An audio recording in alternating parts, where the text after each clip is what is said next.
continuing our coverage of the federal budget and reaction to it.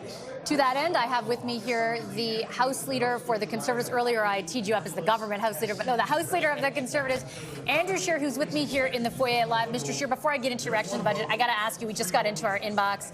An MP of yours, Chris has quit Caucus, has resigned from Caucus. Your reaction to that and what it says about your party? Well, it's disappointing that Chris has decided that he doesn't want to fight for a more affordable life for Canadians, that he doesn't want to fight inflationary deficits that are driving up grocery prices in his riding.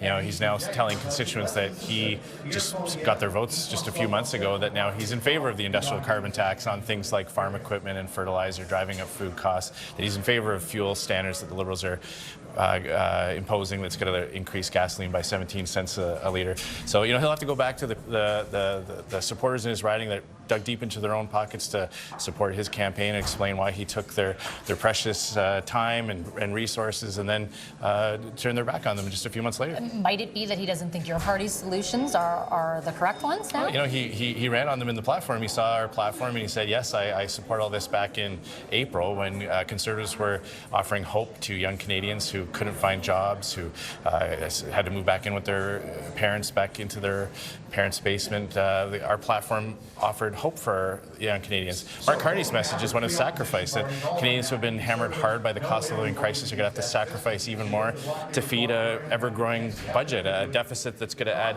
billions to the national debt that has to be paid off with interest. So Mr. D'Entremont's going to have to explain that to his constituents. And I hope we have definitely requested an interview, and I'll be asking him those questions.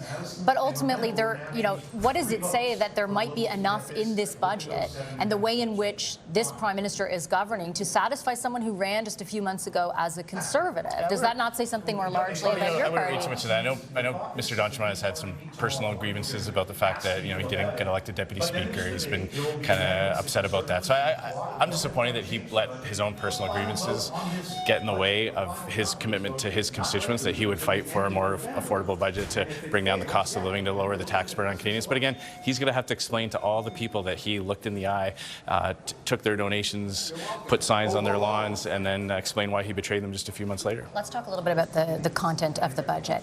This government is decreasing immigration, getting rid of climate policies your party wanted gone, and cutting the public service. If you believe, as you told Canadians during the election, that those things will better our country, isn't this budget worth supporting? Why do you say they're shrinking the size of the federal public service by 40,000 jobs? Well, you know, what I saw was a deficit of 55.6 billion. Sorry, that's public debt service. The deficit under Mark Carney is even bigger than under Justin Trudeau. I didn't say they're not spending, but I'm saying that they are cutting the public service, which is something you advocated for. Well, first of all, there's a lot of notional things that they're hoping Canadians will trust them that will actually come to fruition.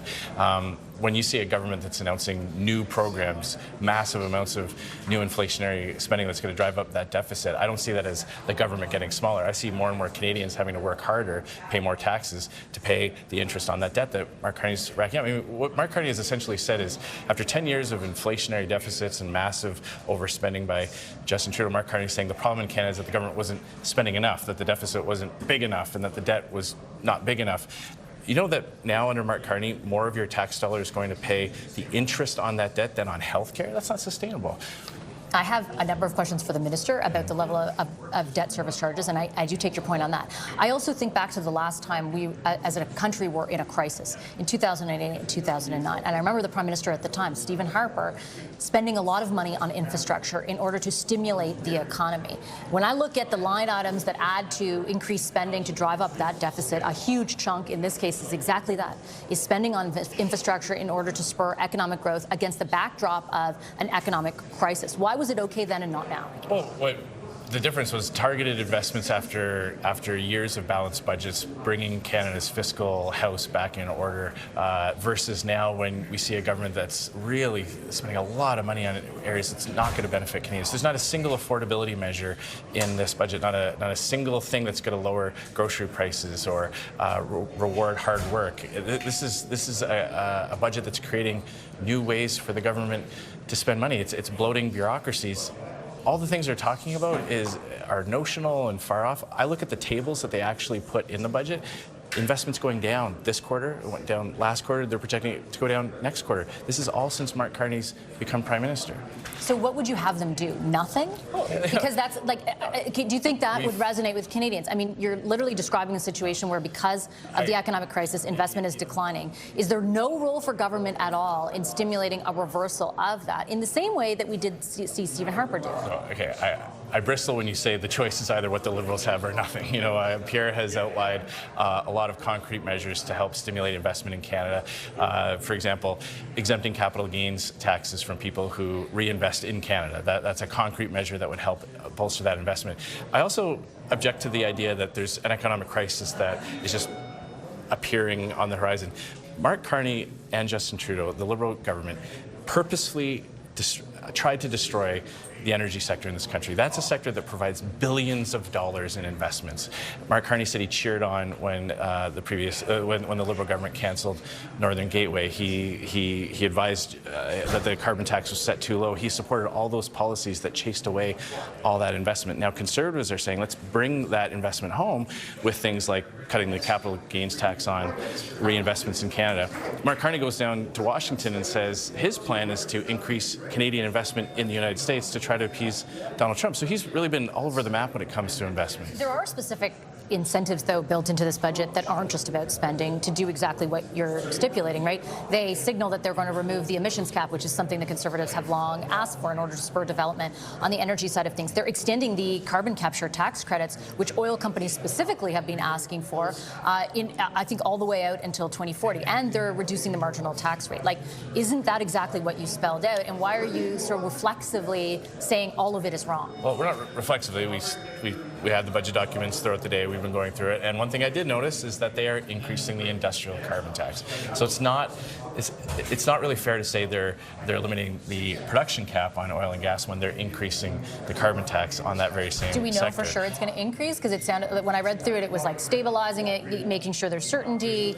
You know for sure that it's going to increase. I saw the word enhance, strengthen. Those are Liberal code words for it. It's going to. They actually, I believe, I'm correct in saying this, that they actually said that because they're doing these other measures on the industrial carbon tax, that would be the justification on the production cap. So they're literally saying because they're robbing Peter, they're able to pay Paul.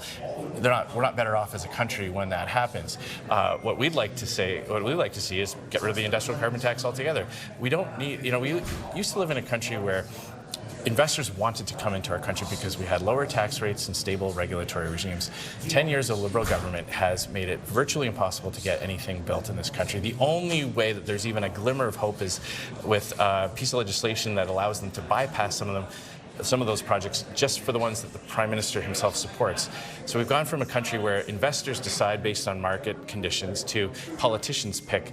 That's not a sustainable way to grow an economy. There's really nothing in here, though, that you can see on the face of it that would do exactly what you're spelling out. And just to push back, with respect on the idea that everything that was done in the last 10 years led to a flight of investment, that wasn't true. FDI increased largely over the 10 years. In fact, investment in the oil sector increased as well. I know your argument's going to be, well, it could have increased a lot more. Well, and the government had to spend billions of tax dollars to rescue TMX. That would not have happened before this Liberal government took office. Yeah, but before that Liberal government took office, there wasn't a panacea of pipelines being built. We had 4 major pipelines in the previous Conservative government, including decreased the differential to the same degree. To Tidewater. We approved Northern Gateway. That was the pipeline that would have opened up Asian markets. That would have allowed us to sell our energy into China, into Japan, into India, all kinds of growing economies in Asia. The Liberals canceled that, and Mark Carney gave a big thumbs up and applauded Justin Trudeau when he did that. Look, I'm just pointing out, it wasn't like a dearth of investment. It wasn't a total, there's nothing going on, and therefore anything they decide to do that builds on that this time around is inherently wrong. We have to look at the impact on this budget on Canadians. So what we see is an even bigger deficit and debt, and we know what that means. When you carry a balance on your credit card, you see what that interest does.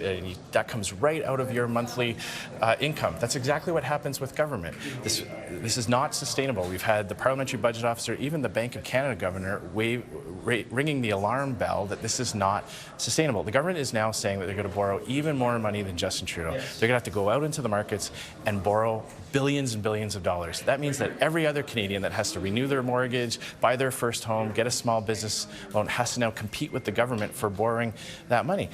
Mark Carney's increasing direct program expenses by $25 billion over Justin Trudeau's last level. So this is a government that has come in after, Mark Carney as a Prime Minister has come in after 10 years of massive deficits, ballooning government bureaucracy, and said the answer is even more. Okay, I'm out of time, but I think, am I safe to convey to Canadians that your party will not support the budget? We cannot support a budget that tells Canadians that they have to sacrifice even more. We can't support a budget that doesn't have any affordability measures to bring down the cost of things like groceries. Okay, I have to leave it on that note. Mr. Scheer, I appreciate your time as always. Thank you. Conservative House Leader Andrew Scheer will